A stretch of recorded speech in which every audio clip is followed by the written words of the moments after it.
So అక్కడి నుంచి went to film school after that. Actually film school వెళ్దామని US వెళ్ళానండి.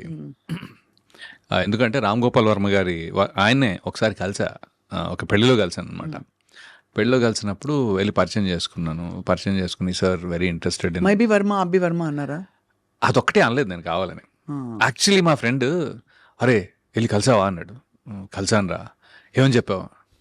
అదే నేను ఇంట్రెస్టెడ్ ఉన్నాను అది ఇది సార్ నా పేరు రవి, నేను ఇలా అదేంట్రా రవివర్మ అని చెప్పలేదా అన్నాడు. నేను చెప్పలేదురా. ఎందుకు ఐ మీన్ నాకేమి నేను దాచుకోవాలో లేకపోతే చెప్పకూడదు అని కాదు, కానీ నాకు నార్మల్గా రవివర్మ పేరంటే చాలా ఇష్టం పర్సనల్గా. దట్స్ బికాజ్ రవివర్మ అనే ఒక ఆర్టిస్ట్ కూడా నెంబర్ 1. బట్ ఎందుకో నాకు పెద్దగా నేను పెరిగిన వాతావరణం అంతా హైదరాబాద్ అండి టోటల్గా. ఎక్కడా కూడా నేను అంటే నాకు రాజుల ఫ్రెండ్స్ చాలా తక్కువ యాక్చువల్లీ. నా కజిన్సే ఎక్కువ ఉన్నారు, సో వాళ్ళు. బట్ ఇన్ జనరల్ చాలా తక్కువ, బికాజ్ పుట్టగానే టక్మని ఇక్కడికి వచ్చేసాం. అవును, ఓల్డ్ సిటీలో పెరిగాం, మొత్తం ఫుల్గా అక్కడ హైదరాబాద్ बोलते होंगे फिर बहुत बोलता मैं ऐसे नहीं, लाइक पूरे मेरे 50 दोस्त है, एटलीस्ट 50 से दोस्तान रहते हाँ वो 50 दोस्तान है, 50 नहीं 50 से भी बहुत ज्यादा है एक्चुअली. तो चाय का एम्प्टी, हाँ एक चाय एक एम्प्टी वो भी है ईरानी कैफे सब कुछ ओल्ड सिटी मार्कस. ये लाइफ अंड అది కదా. अरे बहुत बिंदास है वो. तो वो भी था and then CBIT వర్మ గారు కలిసారు. వర్మ గారు కాదు, correct, I was getting distracted. కలిసి సార్ ఇట్లా I'm interested in acting sir, how అది ఇది అంటే okay come to my office tomorrow అన్నారు కదా. నెక్స్ట్ డే ఆఫీస్కి వెళ్ళానండి. అనుకోకుండా ఆయన మాత్రం చెన్నై వెళ్ళారు ఆ టైంలో. సో ఆఫీస్లో ఎవరో ఒక అసిస్టెంట్ డైరెక్టర్ ఎవరో ఉన్నారు. ఆయన ఏంటి భయ్యా మరి ఇంత సన్నగా ఉన్నావు నువ్వు అన్నారు. లిటరలీ మళ్ళీ అదే క్వశ్చన్ వచ్చింది. కొద్దిగా పెంచు, బాడీ కొద్దిగా పెంచు, మరి ఇంత సన్నగా ఉన్నావు ఏంటి? ఆయన ఓ పని చేయొచ్చు, నువ్వు ఏం చేసావు? ఇంజనీరింగ్ అయితే నువ్వు యూఎస్ వెళ్ళి యాక్టింగ్ నేర్చుకుని రావచ్చుగా, కొద్దిగా లావు కూడా అయి రావచ్చు. లిటరలీ దిస్ ఇస్ వాట్ ఈ సజెస్టెడ్. ఓకే, అక్కడికి వెళ్తే ఫుడ్కి లావు అవుతారు అంటే తనకి ఏమైనా ఐడియా ఉన్నట్టుంది ఆల్రెడీ. ఓకే, సో తనేమో మరి ఆయన ఎవరో తెలియదు. ఇప్పుడు ఎవరైనా గుర్తుండి కాల్ చేస్తే బాగుండాలని అనుకుంటున్నాను కానీ, బట్ దట్ పర్సన్ ఆయన నన్ను వెళ్ళమంటే నేను ఐఎమ్ లైక్ ఓకే బహుశా మరీ అక్కడ ఏమైనా నేర్చుకుంటే బాగుంటుందేమో అనే ఒక చిన్న ఫీలింగ్ ఉండేది. సో అప్పుడు మళ్ళీ నేను జిఆర్ఈ టోఫల్ రాసి వెళ్ళా. అప్పటి వరకు యూఎస్ఏలో ప్లాన్ లేదు. సరే అక్కడికి వెళ్ళి అక్కడ యాక్టింగ్ నేర్చుకుందాము, వెరైటీగా ఉంటుంది కదా. అంటే ఎప్పుడు చాలామంది ఇక్కడ నేర్చుకుంటారు కదా. I thought maybe why not, అంటే అక్కడికి వెళ్ళి ఎందుకు నేర్చుకోకూడదు అనే టైప్లో. సో వెళ్ళి అక్కడ I wanted to join directly acting school, but it was very expensive. ఇప్పుడు సాగర్ చంద్ర ఉన్నారు కదా, ఆయన సదర్న్ ఇల్లినాయ్ యూనివర్సిటీ కార్బన్డేల్లో చేశారు. ఓకే, స్క్రీన్ రైటింగ్ అవన్నీ. నేను కూడా దానికి వెళ్ళా యాక్చువల్గా, but it was too expensive. $70,000 ఉండింది ఆ టైంలో. మన వల్ల $70,000 అంటే బాబాయ్ మన ఇల్లే ఒక $4,000 కట్టేసి ఉంటాం. అంటే బేసిక్లీ అట్ దట్ టైం ఇల్లు ఒక 2-3 లక్షలు కట్టగలిగాం basically. That's it, that is our every earning, everything in it అనమాట. అలాంటిది ఒక $70,000 అంటే ఒక 22 లక్షలు. కష్టం బాబాయ్ అని చెప్పి నేను మళ్ళీ మాస్టర్స్ జాయిన్ అయిపోయా. అక్కడ మాస్టర్స్లో engineering, I mean maths and computers basically. అదేమో ఫైనాన్షియల్ ఎయిడ్తో పాటు మనకి, సో ఎక్స్పెన్స్ ఏం లేదు దాంట్లో. సో మాస్టర్స్ జాయిన్ అయ్యి ఆ తర్వాత ఎప్పుడో న్యూయార్క్ ఫిల్మ్ అకాడమీ అప్పుడు టైం దొరకలా, అప్పుడు జాబ్ చేస్తుంటే టైం దొరకలేదు. But I could make time. ఒక 3 నెలలు చేసి వచ్చాను. చేసి వచ్చేసాక then after that film just happened. Film happened in 2000 before this one. Actually వెళ్ళక ముందే దేవకట్ట గారు ఆ టైంలో, దేవకట్ట గారు ఆ టైంలో హీ వాజ్ డూయింగ్ వలస అని ఒక టీవీ సిరీస్ లాగా. అంటే టీవీలో మన ఈటీవీయో జెమినియో ఏదో దాంట్లో ఒక చిన్న ఎపిసోడిక్గా చేద్దామని అనుకున్నారు ఆయన.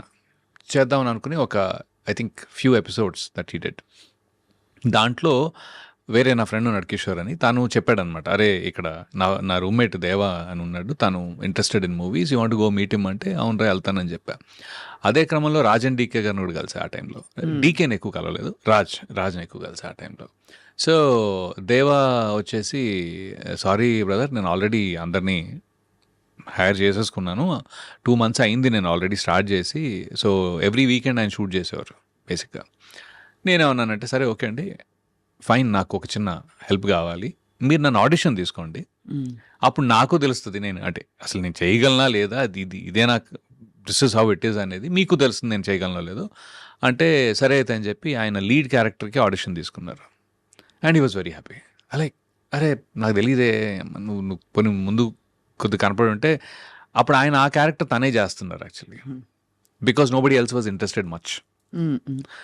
సో ఆయనేమో నువ్వు దొరుకుంటే బాగుండేది, నేను ఓన్లీ డైరెక్షన్ మీద కాన్సన్ట్రేట్ చేసేవాడిని. సరే ఓకే నో ప్రాబ్లం, నేను నెక్స్ట్ ఎప్పుడు ఏమనుకున్నా సరే ఐ డెఫినెట్లీ కాల్ యూ అని. అండ్ ఆ తర్వాత నుంచి we're in touch for the next 3-4 years.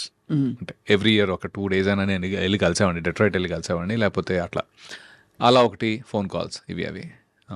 As a matter of fact నేను న్యూజెర్సీలో ఉన్నప్పుడు కూడా మన ఐ డ్రీమ్ క్యాడ్ వాసు ఉన్నారు కదా, he use to travel in the same train. అలా మీకు పరిచయం? అలా పరిచయం ఉంది. అప్పుడు ఆయన CAD Vasu అనేవాళ్ళం.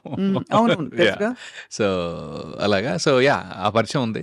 But anyway, so during that time, అదే టైంలో నేను న్యూయార్క్లో ఉన్నప్పుడు NYFAకి వెళ్ళడం, ఈ జాబ్ చేసుకోవడం, ఇవన్నీ చేసాం అనమాట. బట్ యుఎస్ ఎక్స్పోజర్ కొంచెం చేంజ్ అవుతుంది కదా, మన ఒక different kind of I feel I lived there, so I know change అవుతుందండి. ఇట్ ఇస్ యా డెఫినెట్ గా ఒక కాన్ఫిడెన్స్ అంటారా, లేకపోతే సంథింగ్ ఎల్స్? అంటే కాన్ఫిడెన్స్ కంటే కూడా మీరు సొంతంగా పనులు చేసుకోవడం అలవాటు చేసుకుంటాం. ఫస్ట్ థింగ్ మీరు సెల్ఫ్ రిలయంట్ అయిపోతాం. అది ఒకసారి ప్రాబ్లం కూడా యాక్చువల్గా. ఇక్కడ ఈ సెటప్ లో అది వర్కౌట్ అవ్వాల నాకు.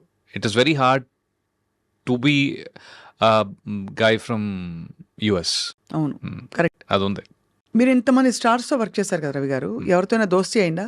జూనియర్ NTR గారితో కానీ, మహేష్ గారితో కానీ? అంటే దోస్తీ అనేది కొద్దిగా పెద్ద వర్డ్ అవుతుందండి, కానీ because we don't spend so much time. Okay, ఆయన ఇప్పుడు జూనియర్ NTR గారిని ఆ టైంలో కలవటం. ఆ తర్వాత నేను ఆయన యమదొంగ సెట్స్ కూడా వెళ్ళేవాడిని, ఒక 2-3 సార్లు వెళ్ళాను అనమాట. I use to seek his time, వెళ్ళి ఎలా ఉన్నారండి అది అని చెప్పి, I use to spend some time actually.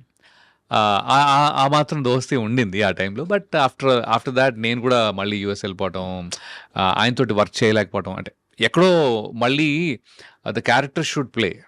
Correct. See I'm not his personal friend, more like work place లో ఉంటేనే ఒక టైం అసోసియేషన్. ఎలా ఉండేవారు కానీ మీతో రాకేష్లో? అది he is a blast of energy. What you guys talk అంటే మామూలుగా, బికాస్ మీకు ఉంటుంది కదా, అంటే మీరు కానీ ఏం మాట్లాడుకుంటా, ఏంటో పాలిటిక్స్, వెదరా లేకపోతే ఇంకోట? వెదర్ కాదు కానీ ఒక ఇంట్రెస్టింగ్ టాపిక్ ఏంటంటే, ఐఎమ్ లైక్ 49. ఓకే, విషయం ఏంటంటే NTR గారు he's too young, very young, even though is like అయితే he went to Saint Mary's junior college, Saint Mary's degree, right? Saint Mary's degree college principal నా classmate. ఓహో, అయితే మీరు గురుస్థానంలో ఉన్నారు అలా చూస్తే. అయితే NTR షాక్ అన్నమాట. ఏంటి నువ్వు మహేందర్ రెడ్డి గారి క్లాస్మేటా? హే నువ్వు అసలు నీ వయసు ఎంత అని, that was the first time and he was like shocked అనమాట. అయితే లైక్ నేను సరే ఓకే ఆ టాపిక్ వద్దు అంటే కూడా he was like pulling me on that one actually. అదొకటిను. ఇంకోటి బాగా గుర్తున్న విషయం ఏంటి అంటే, హీ ఈజ్ లైక్ సీన్లో NTR బావ కాళ్ళు పట్టుకోవాలి, బావా ప్లీజ్ యూనో నా చెల్లి జాగ్రత్త టైప్లో ఏదో ఉంటుంది. అయితే వాజ్ ర్యాగింగ్ మీ, నేను వచ్చి నీ కాళ్ళు పట్టుకోవాలా? గురుగారు నాకు సంబంధం లేదు, కావాలంటే మీరు డైరెక్టర్ గారు నేను తారక్ గారు ప్లీజ్ డోంట్ నన్ను ఇన్వాల్వ్ చేయకండి, మీరు చూసుకోండి, నన్ను ఎందుకండి ఇలా అవుతున్నారు దీంట్లో అని చెప్తే, ఇలా కాదు నేను సినిమా రిలీజ్ రోజుని అరే పక్కా రవిని తీసుకురండి, మనతో పాటే సినిమా చూస్తాడు, తను ఫ్రంట్ రోలో కూర్చోబెడతాను. నా కాళ్ళు పట్టుకునే చూస్తాను. అప్పుడేమవుతుంది తెలుసా, నా ఫ్యాన్స్ నీ చూసుకుంటారు. అరే ఇంత ఆఫర్ ఎందుకు బాబు నాకు, నేను నా స్థానంలో నేను బాగానే ఉంటాను, చుట్టుపక్కల కూడా కనిపించనని. రాఖీ రిలీజ్ తర్వాత మాత్రం నేను మాత్రం మీతో ఉండనని చెప్పేసా. So I think that beautiful memories ఇవన్నీ. హీఈస్ అమేజింగ్ అండి, he's very very good, he's super good actually. ఇంకోటి ఏంటంటే I became his fan after the movie. అంటే అంతకు ముందు కూడా he's done fab job okay, కానీ అప్పటికి నేను కూడా యాక్టింగ్లో లేను కాబట్టి ఇది ఎంత కష్టం అనేది నాకు తెలీదు. మైండ్లో ఏముంది చేయగలుగుతాం అంతేగా అన్నట్టు ఉంటుంది. బట్ ఒక సీన్, ఒక కెమెరా పెట్టిన తర్వాత how do you get in to as an actor, ఎలా, అది ఒక ప్రాసెస్ ఉంటుంది, ఇంత కష్టంగా ఉంటుంది. నాకు ముందు ఏం తెలియదండి యాక్చువల్లీ. సినిమా చేసేదాకా కూడా ఒకటే టేక్ ఉంటుంది అనుకున్నా, ఒకటే టేక్ ఉంటుంది, అది మనం చేసేస్తాం అయిపోద్ది అంతే కదా అని. బట్ నో, ఇది అసలు అంత సింపుల్ గానే కాదు. ఆ ప్రాసెస్లో మాస్టరీ చేసిన వాళ్ళు ఉంటారనేది తర్వాత అర్థమైంది. And he's like grand master, NTR amazing timing అన్నీ, అంటే వాయిస్ మాడ్యులేషన్ నుంచి, ప్రెసెన్స్ నుంచి, టాపా ఎనర్జీ నుంచి, హీఈస్ మెమరీ నుంచి. I think I have become his fan as an actor. I've become his fan. In the current generation, I feel that he tops the list in terms of slipping into anything. I have heard behind the scene stories లో చాలా మంది చెప్పారు నాకు ఈ విషయం. Tarak is like a league apart అని. అంటే see again, I will not. ఇప్పుడు everybody has a certain style. Okay. Tarak has layers, అంటే తన style it can go any which way. మీకు ఎలా కావాలంటే అలా వెళ్ళిపోద్ది, ఫాస్ట్గా, అంత ఫాస్ట్గా వెళ్ళిపోద్ది.